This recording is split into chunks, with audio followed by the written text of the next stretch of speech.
तेजस्विनावधीतमस्तु मा विद्विषावहै। ॐ शान्ति शान्ति शान्तिः।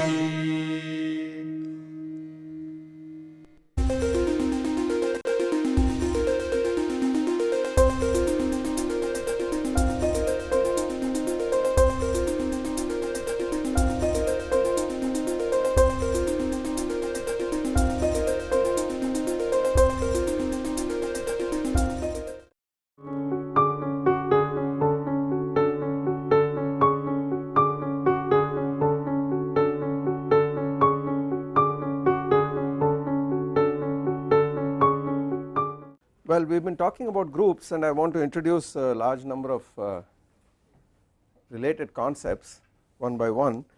So for that purpose I have actually jotted down some of these things so that I do not forget them, but in case I do we will come back and try to rectify matters. The first of these is the following. We defined what a group was, and I did not mention what would happen if you did the group composition law in two different orders. For example, if G1, G2 etc. are elements of some group G, then you could ask what about the composition of G1 with G2 as opposed to the composition of G2 with G1 in the opposite order. Of course, if these are matrices, these are matrix groups, then in general this is not true. G1 G2 is not equal to G2 G1, and then of course you have a non-commutative group. So if this is not equal to that, the group is non-commutative, or sometimes written as non-abelian, and if it is equal to G1 G2 G1, the group is abelian.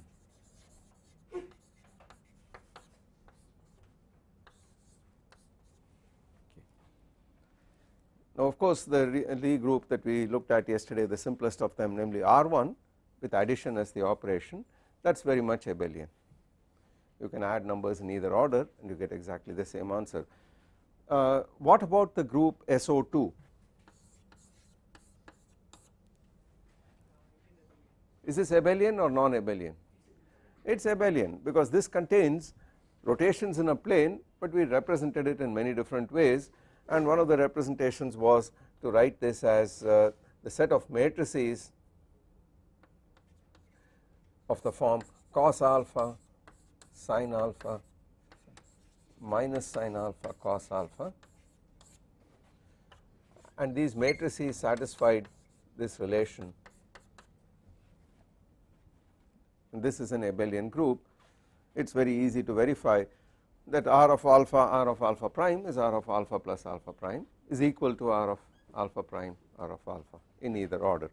And physically what it means is, if I rotate in a plane by a certain angle alpha and follow it by an angle alpha prime, I could have done this in the reverse order, I get exactly the same final state.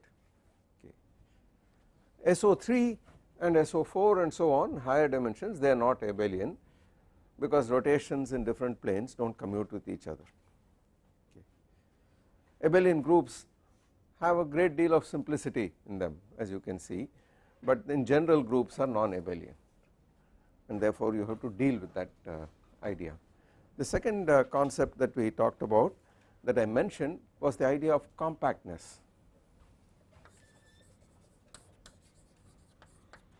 Compact Lie group.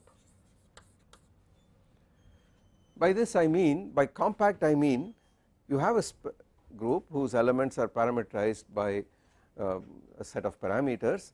If the range of this set of parameters, the values that this parameter can take, is bounded, and if the set is closed in the sense that all limit points are also in this set, then it is called compact. Okay. Now R, is R compact? Is R1 or Rn? This is of course non-compact because it goes all the way to infinity. But what about SO2?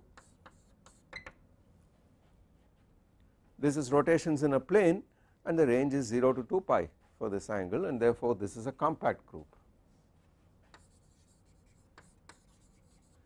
What about S1, the circle group? This is in fact SO2, it is an isomorphism, because we saw that you can put points on the unit circle in the complex plane. You can associate with it an arbitrary point here is some e to the I theta, and if the group operation is multiplication of these complex numbers of modulus 1, then clearly this thing here is compact, because e to the 2 pi n 2 pi ni is equal to unity once again. So this is a compact group. Okay. There are many ways of writing this group. S1 is one of them, SO2 is another. These groups are all isomorphic to each other. You could also regard numbers of the form e to the I theta as 1 by 1 matrices. You can regard it as a matrix, but a 1 by 1 matrix, it is just a complex number and it is a unitary matrix, because a unitary matrix is one where u dagger u is equal to the identity, and you have e to the minus I theta, e to the I theta is equal to 1, and that group of matrices is called U1. These are all different names for exactly the same thing, you represent them in different ways, but they are isomorphic to each other. Okay. Is S1 compact? Very much so, all these are all compact groups. What about SO3? The set of rotations in 3-dimensional space. This is also compact, because these are angles that you rotate about, and these angles are bounded from above and below, and this is also compact. SON is also compact. These are all examples of compact groups. Okay. What about the group of translations in a plane? Non-compact, can go all the way to infinity. That is like R whatever it is, the group of translations is like the parameter goes all the way to infinity, non-compact. What about, later I will show that the set of Lorentz transformations from one frame to another is a group. Rotations and boosts, velocity transformations is a group. Do you think that is compact or non-compact?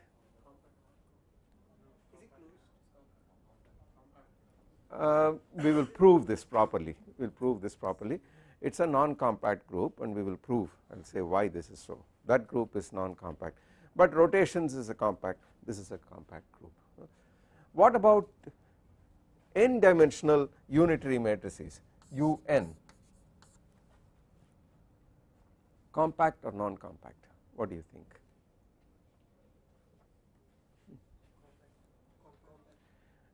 The immediate guess would be yes, it is a compact group, yes it is, and if you impose a further condition, we are going to talk about this group a little bit more. If you impose a further condition that the determinant of this matrix be equal to +1, then you put an S here, just as I put an S here to show that it is a special orthogonal group, determinant +1. Similarly here SUN would also be unitary matrices, n by n matrices with determinant +1. What is the general statement you can make on an orthogonal matrix of this kind, an n by n orthogonal matrix in which you are given that R transpose R is I, that is it. What can you say about its determinant? It is plus or minus 1. What can you say about the determinant of an n by n matrix which is unitary? The modulus of the determinant is 1. So what is the determinant itself? It can be anywhere on the unit circle. It could be some pure phase factor e to the I alpha. Unlike this case where it has to be plus or minus 1, there you have a whole continuum of possibilities, and because of that, the moment you put the SUN, the S condition, the number of independent parameters goes down by 1, and that does not happen here, and we will come to this and I will tell you how to count parameters. We need to be able to count the number of independent parameters specifying each of these groups. What about the group that is the mother of all these groups, these continuous groups, the general group G, general linear group NR. This stands for the general linear group in n dimensions on the reals. In other words, the set of all n by n matrices with real entries and which are non-singular, the determinant is not 0. So the set of non-singular n by n matrices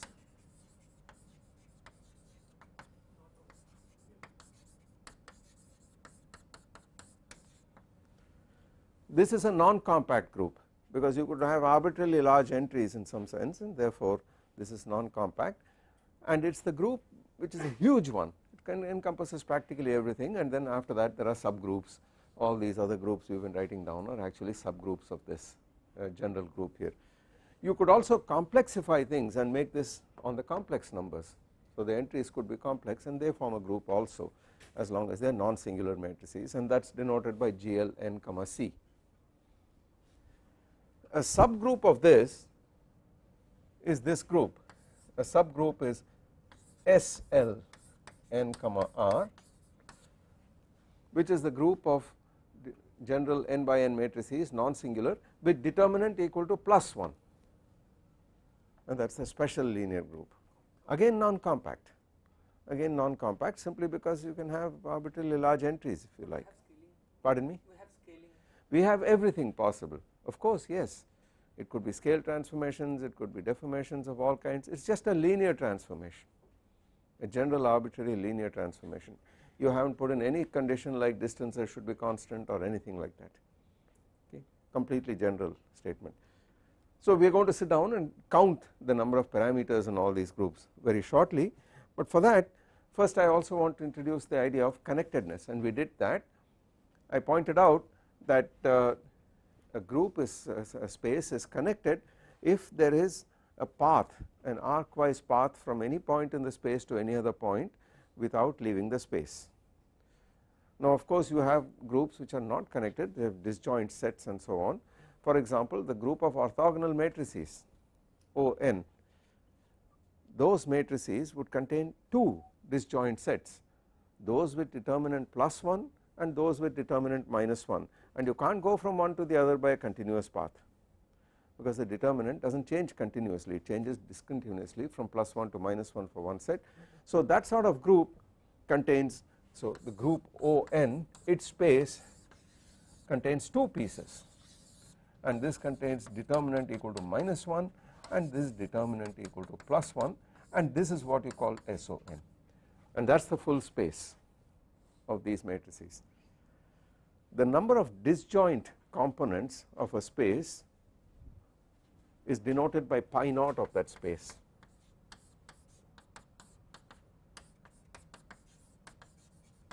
Disconnected components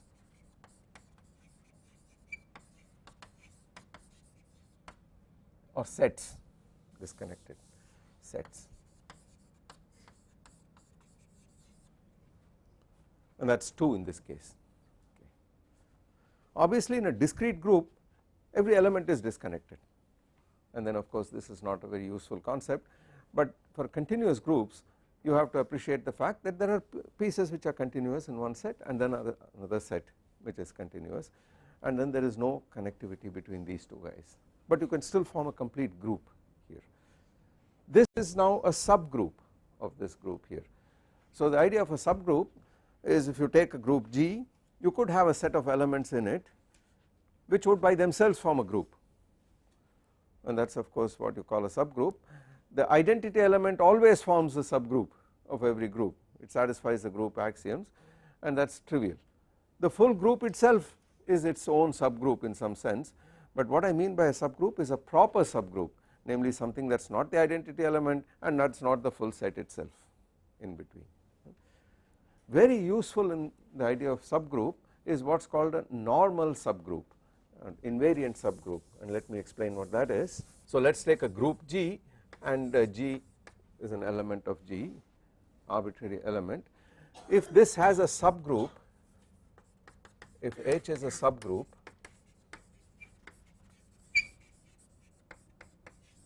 of G and H is an element of H, an arbitrary element, then you ask what happens to G composed with H composed with G inverse. So you do a similarity transformation in the sense of matrices for instance on this element H with G H G inverse.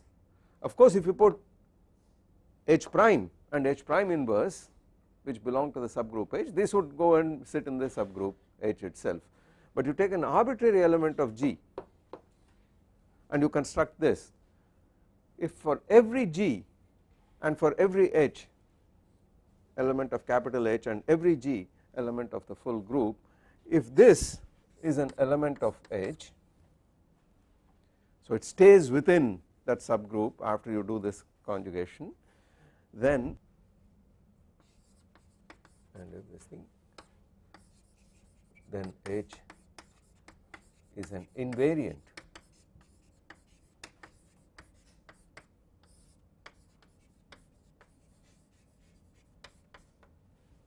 it is an invariant or normal subgroup.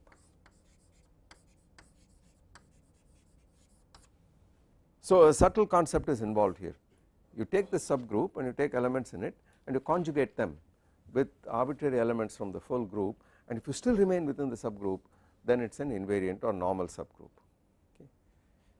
If there is no such normal subgroup at all, if a connected Lie group does not have a connected normal subgroup, then we say the group is simple. If G has no connected normal subgroup,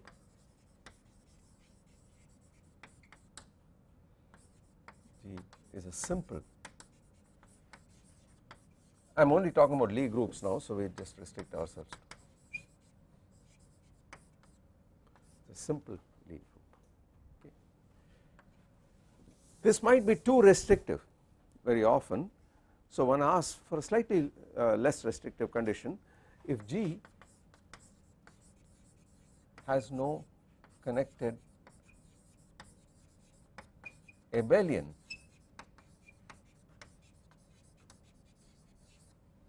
normal subgroup, G is a semi-simple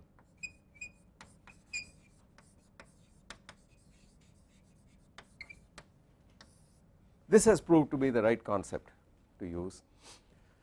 So this is less restrictive, and it is clear that a simple group is also semi-simple, but the converse is not true necessarily. Okay. So all you are asking is there a connected abelian normal subgroup, commutative invariant subgroup? If there isn't, then the group is semi-simple. Now most of the Lie groups we are going to look at, like SON or the symplectic group SP2N, the unitary groups SUN and so on, these guys are both simple and semi-simple, and a semi-simple Lie group has very interesting properties. You can actually start cataloging representations, classifying the groups and so on and so forth. It is made possible by the fact that it is semi-simple. Let me give straight away an example. SUN, SON, etc. These are simple and therefore semi-simple also. There is one exception among the rotation groups. SO4 is semi-simple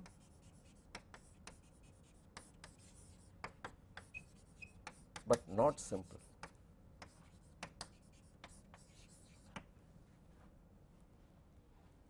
Just happens that SO4 alone is it is not simple, it is semi-simple. It has no abelian invariant subgroups, but it does have non-abelian invariant subgroup. In fact, it turns out that SO4 is isomorphic to the direct product of two SO3s.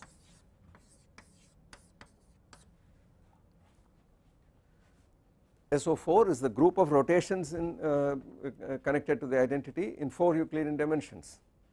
How many independent planes are there? How many such generators would it have? 6 generators, 4C2.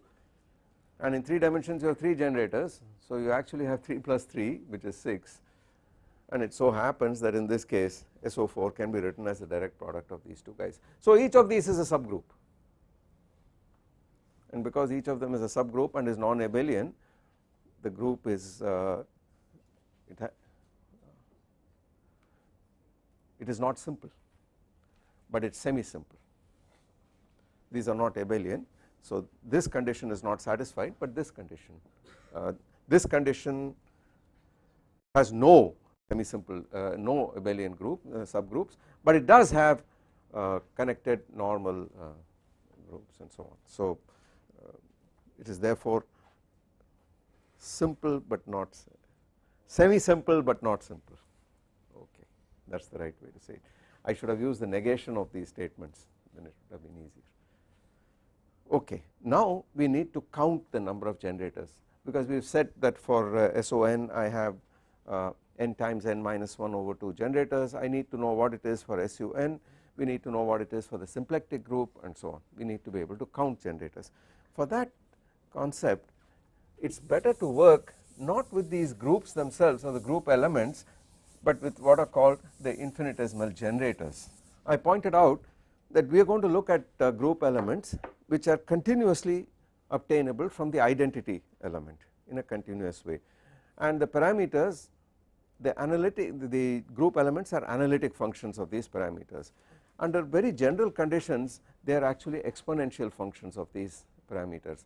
So under very general conditions an element G of one of these matrix groups could be written, can be represented by e to the power something of the form T1 m, let me use the symbol, I do not want to use G, let us use T1 plus T2 plus etc. up to Tn, where Ti are the parameters, we take them to be real for the moment, and the Ti are the generators. If this is a matrix group, then these capital T's would be matrices, and you exponentiate this whole thing and you end up with a general group element. Okay. Now the whole point is that if there is more than one capital T, there is no reason why they should commute with each other. They would form a non-trivial algebra, and that is the Lie algebra of the group. So the commutator algebra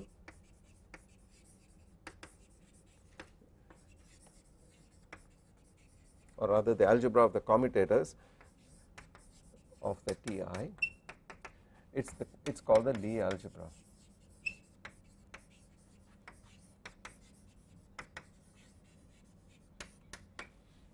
So the bilinear operation that I define among the generators is the commutator.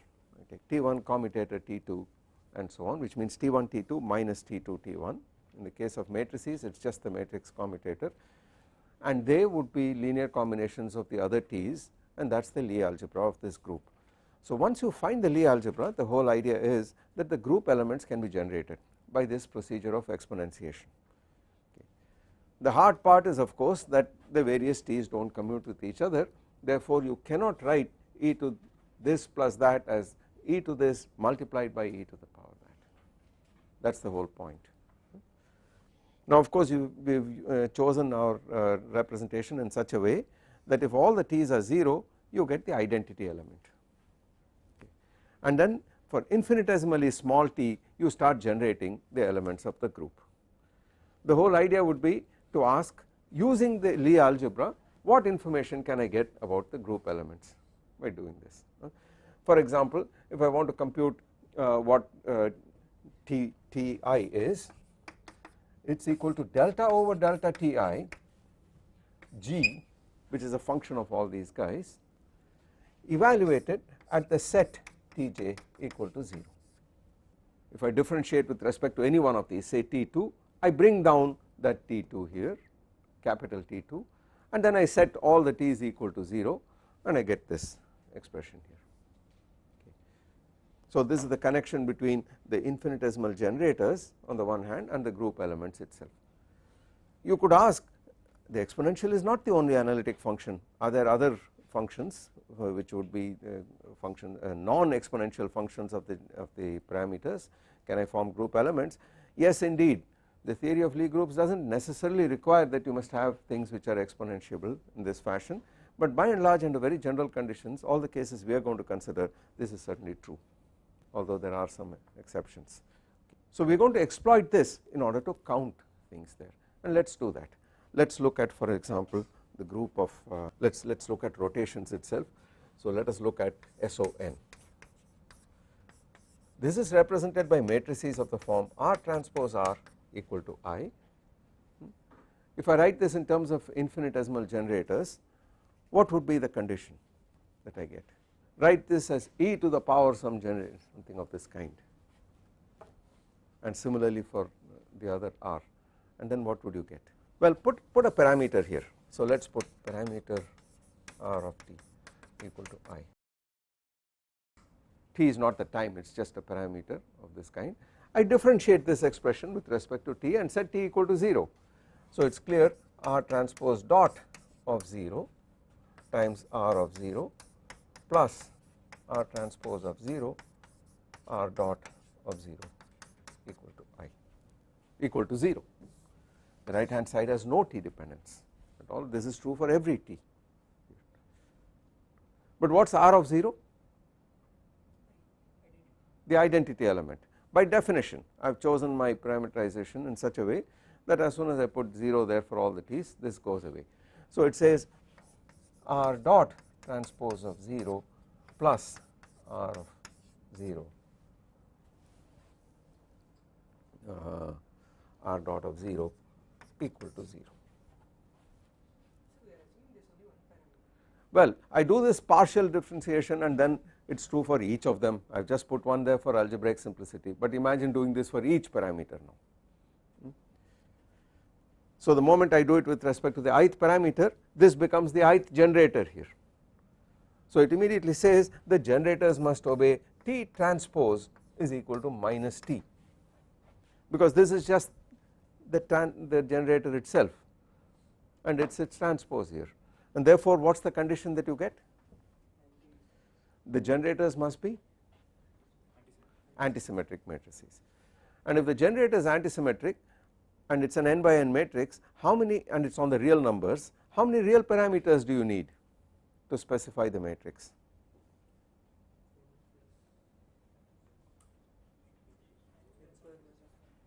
N times n minus 1 over 2, because you remove all the diagonal elements, they are all 0, and the off diagonal elements are split in half because the ones below the diagonal are minus the ones above the diagonal, right. So this implies n times n minus 1 over 2 generators. So this is how you count the number of parameters. This is true for SON on the reals. I could also look at orthogonal matrices n by n as an abstract as a matrix group on the complex numbers, then of course you double the number of parameters, but I have allowed only real entries, and this tells you that you have this many generators here. How many generators does UN have? So I am going to look at U dagger of t, U of t equal to I, and these are n by n matrices. How many generators do you think it has? I do the same thing as before. If I write this general U of t as equal to e to the power t times some generator, actually a sum here, but I can write it for representation, I write it for simplicity in this fashion, and I differentiate with respect to that parameter, then what do you get? It says t dagger equal to minus t. Exactly the same way as before, this is going to become, when I differentiate this, I am going to get U dagger dot, it is going to be t dagger, and t dagger plus t is equal to 0, so t dagger is minus t. Therefore these generators are anti-Hermitian or skew Hermitian. If t equal to t dagger, it would be a Hermitian matrix, now t equal to minus t dagger. Therefore how many independent parameters are there in UN? UN is equal to n by n matrices but unitary. And now we are saying that these generators are anti-Hermitian, but remember that you now allowed complex entries. So how many independent parameters are there? We got to count a little carefully. If I take this T, and this T is written in the form of an n by n matrix, it has got diagonal elements. Let us put the condition on the diagonal elements first and then see what happens. It says T11 dagger T11 star equal to minus T11. Diagonal element does not get transposed, it is itself, and says this is equal to that. So what does it mean? It says that the real part of this T11 is 0, but there is an imaginary part, pure imaginary part, and that is arbitrary. Therefore along the diagonal you have n, you have n real numbers along the diagonal. Now what about the off diagonal elements? So let us take for example, it says T, so let us put the minus here, it says T12 equal to minus T21 star, right, complex conjugate and transpose, and this is the condition you have imposed on it. Now what does that mean? It says that the imaginary parts are fixed and the real parts are fixed. Once you give me T12, you have given me T21 completely, its real part is fixed, its imaginary part is fixed. Therefore all that you have to worry about are these fellows, and how many of those numbers are there? Well, there are n into n minus 1 over 2 numbers here, there are that many elements there, but then each of them is a complex number, so twice into 2 plus this set n here. So we have n diagonals and then you have these n times n minus 1 over 2 non diagonal elements, but they are complex numbers, and once that is fixed these are fixed here. Therefore this is equal to un has n squared parameters.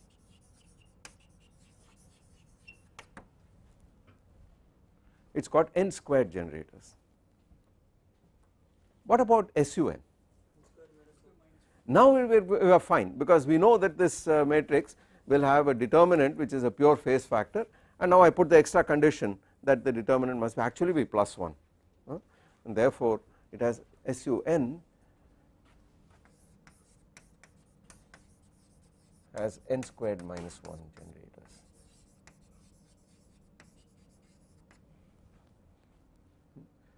Or a better way of saying it is the dimensionality of the Lie algebra corresponding to SUN, that is written in this form, SUN, small SUN, that is n squared minus 1, because it is that many generators, they form the Lie algebra, they create the Lie algebra. What about ON?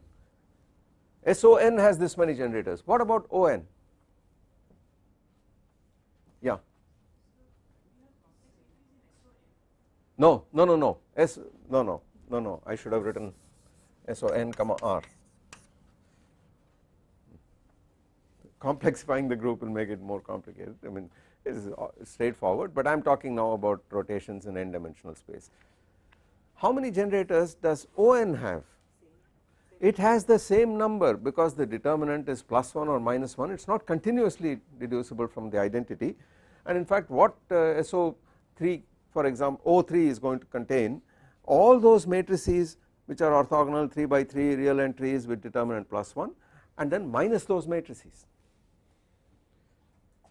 So it has got exactly the same number of independent parameters. You reduce the number by 1 only if you have a condition that is obtainable continuously from the infinity, like so from the identity. So SUN has this many generators, SON has this many generators, so in some naive sense you see that this is a much bigger group than that for a given n. What about the symplectic group? What about the symplectic group that we talked about? What about that? Notice that these conditions are becoming they are starting to look alike. On the one hand you have R transpose R equal to identity, then you have U dagger U equal to identity. What was our condition for the symplectic group? We introduced a matrix J, a 2n dimensional matrix J, which was 0 I minus I, these are all n by n, and this is a 2n by 2n matrix, antisymmetric matrix. And then we said that a matrix transpose J M equal to J itself. We want to now count the number of parameters that this group has, and this set of matrices formed the symplectic group sp2n on R.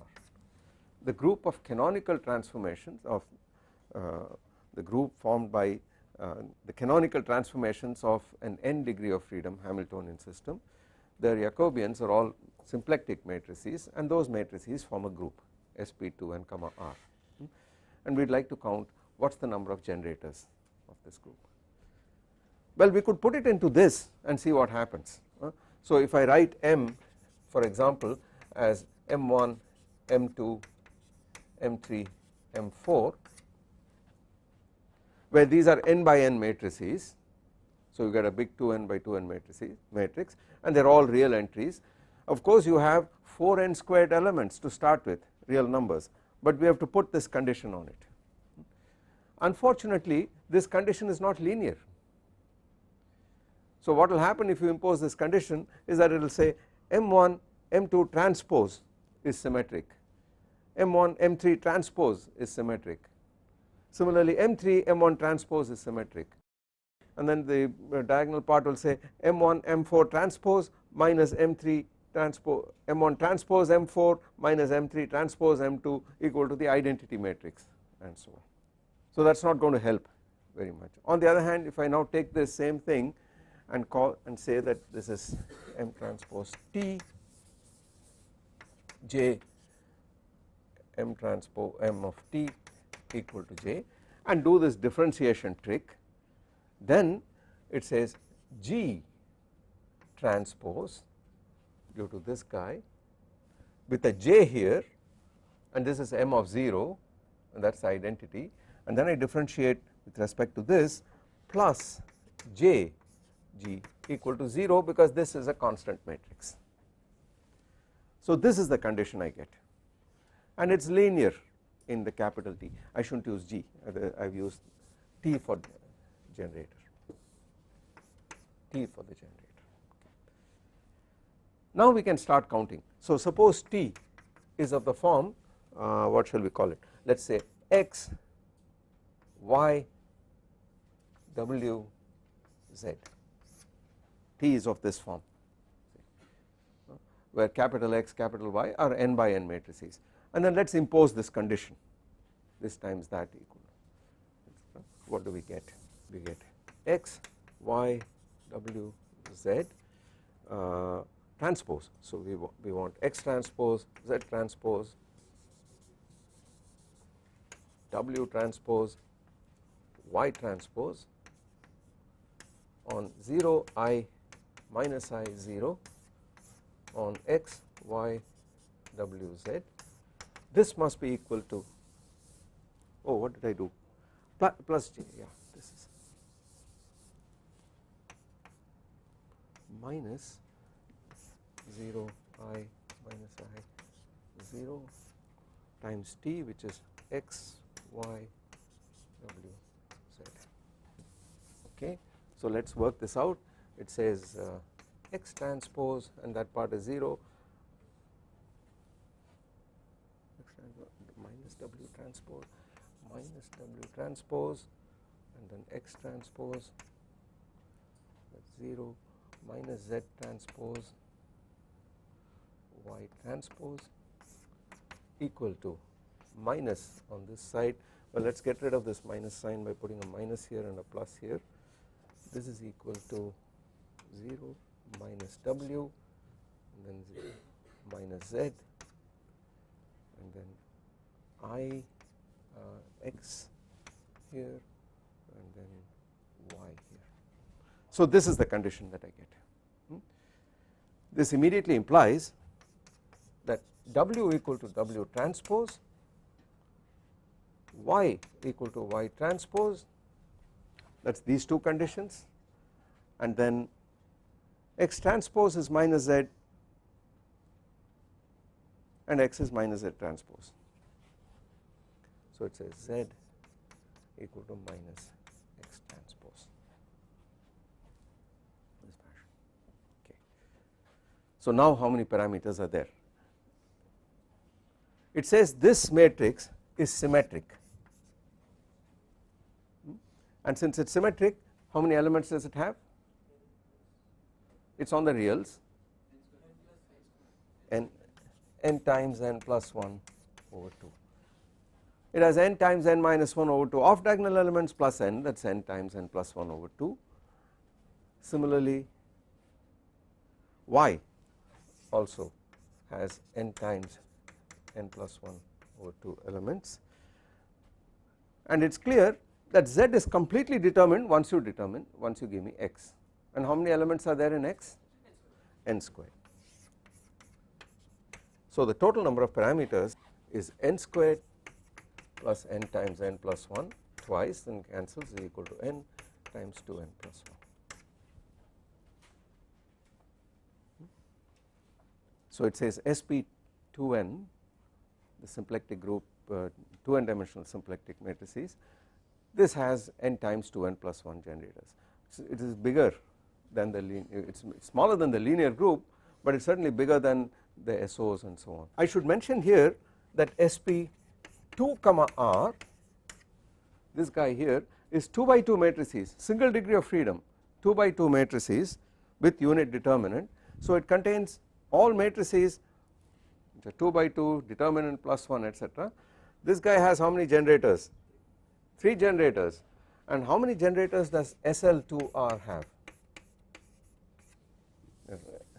Let me write it here, SL2R. How many generators does that have? It has 4 real numbers A, B, C, D, and AD minus BC is equal to 1, 3 independent parameters. These two coincide, and it turns out that these are actually isomorphic to each other.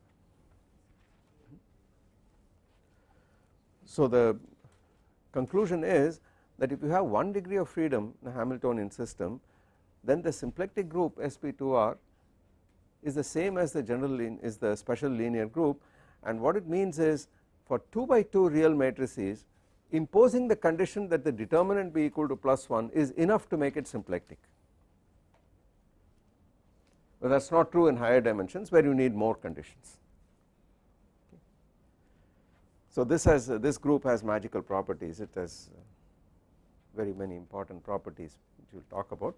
But now to come back here, this condition M transpose J M equal to J, all these guys look like you are putting some metric on the system, and in fact you can generalize this and ask for SU P comma Q,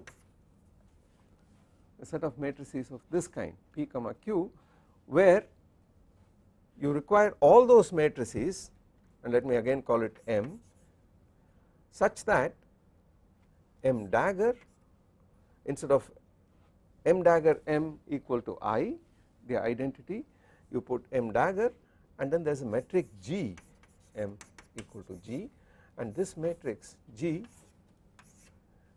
is the identity matrix P dimensional minus the identity matrix Q by Q matrix, and then zeros here. These are not square matrices here. So this is the P by P matrix, and this is the Q by Q identity matrix. Those matrices which satisfy this relation, square n by n matrices satisfying this, where n is P plus Q, also belong to a group, and it is called SU P comma Q. Okay. Once again, the number of generators of SU P comma Q, this is P plus Q whole squared minus 1 generators.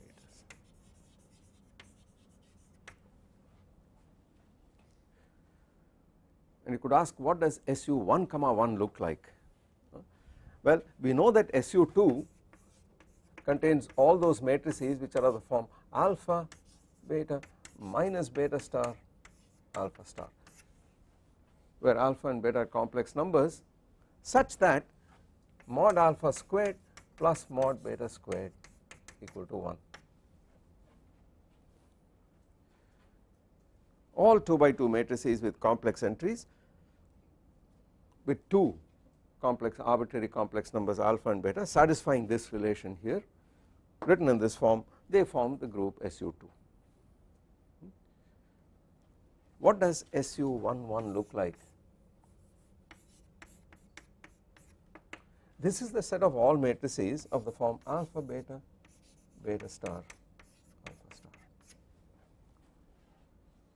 such that mod alpha whole squared minus mod beta whole squared equal to 1,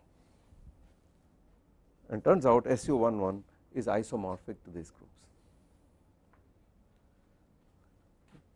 So you have deep relations. By the way, is this compact?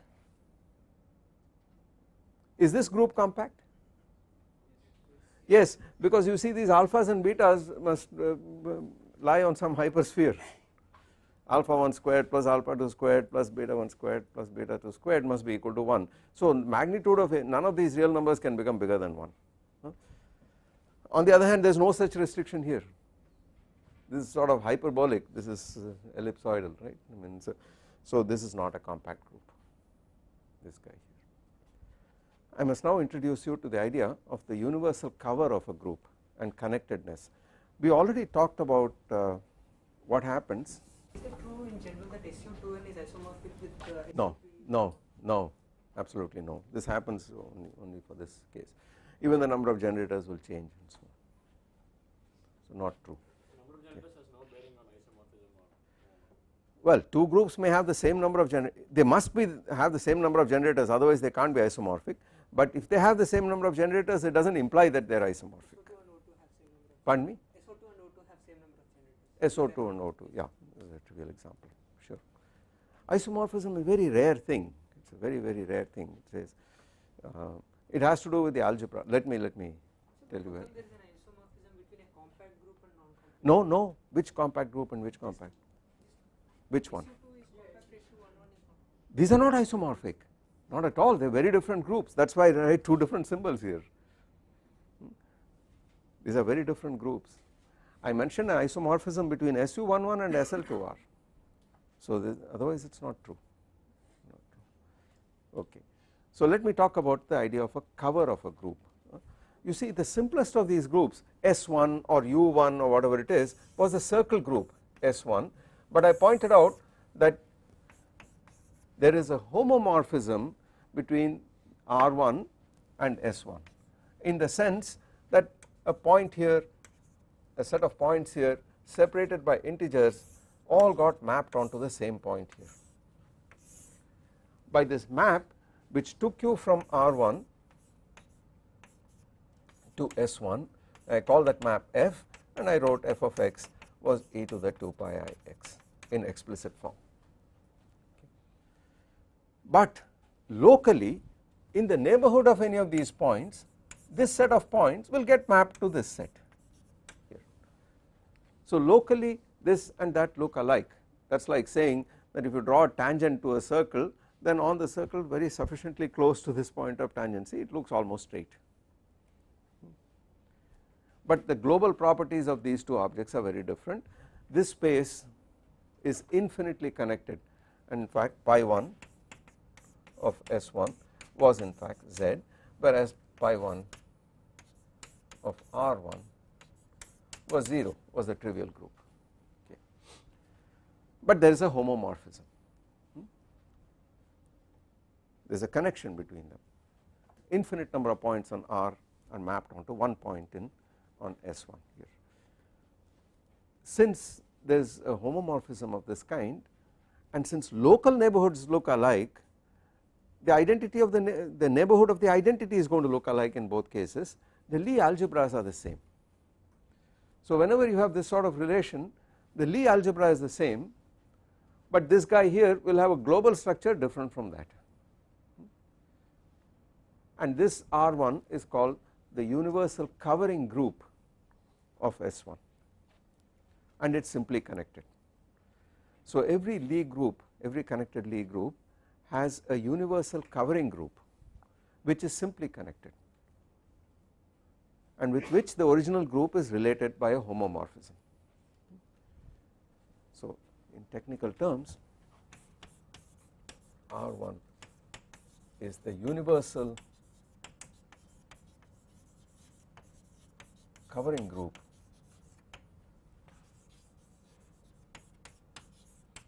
of S1 or U1 or SO2, they are all isomorphic.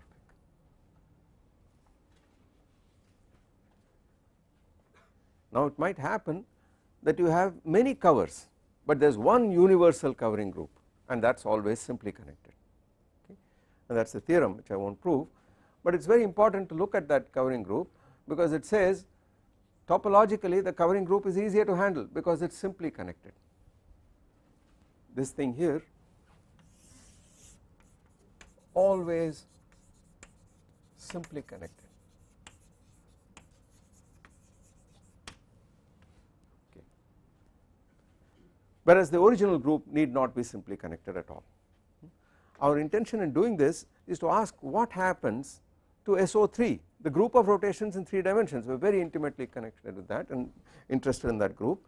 It turns out, and I will establish this next time, SO3 is doubly connected.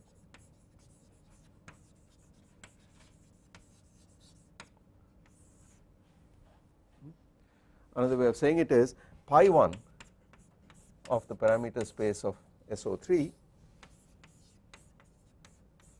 is equal to Z2. Okay. The fundamental group of the parameter space of rotations in 3 dimensions is not Z. Pi 1 of SO2 is Z, it is infinitely connected, but pi 1 of SO3 is just doubly connected.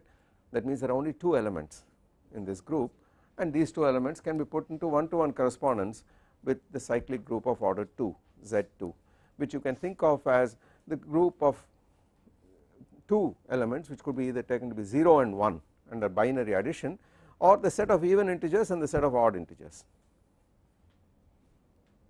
and you do addition modulo 2 always. So that is denoted by Z2. Because of this, you should now ask what is the universal covering group of SO3, what group covers SO3, and the answer, we will prove this, turns out to be SU2. But SU2 is a set of all these matrices, it is a compact group, so is SO3, it is a compact group, and the cover here happens to be compact also, but this is simply connected. Why is that? That is obvious here, because it is the set of all numbers alpha 1, alpha 2, beta 1, beta 2, such that the square is equal to 1, the sum of the squares is 1, but that is the surface of a sphere in 4 dimensions, embedded in 4 Euclidean dimensions, and that is a compact object,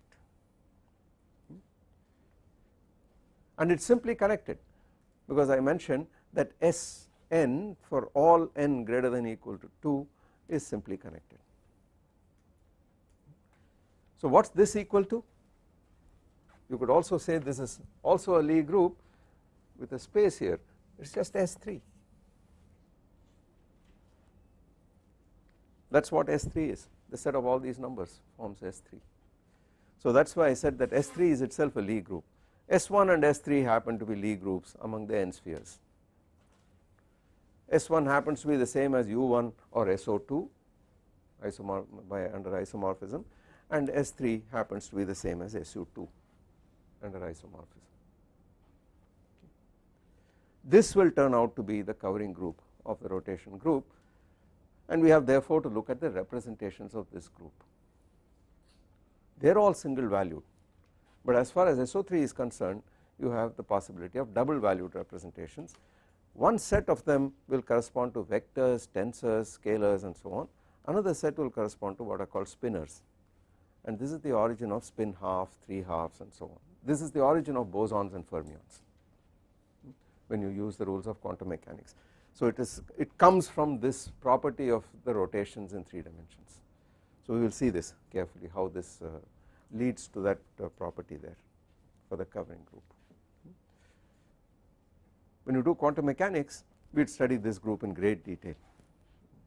So it is worth knowing all the properties of this, they are writable in fairly straightforward form.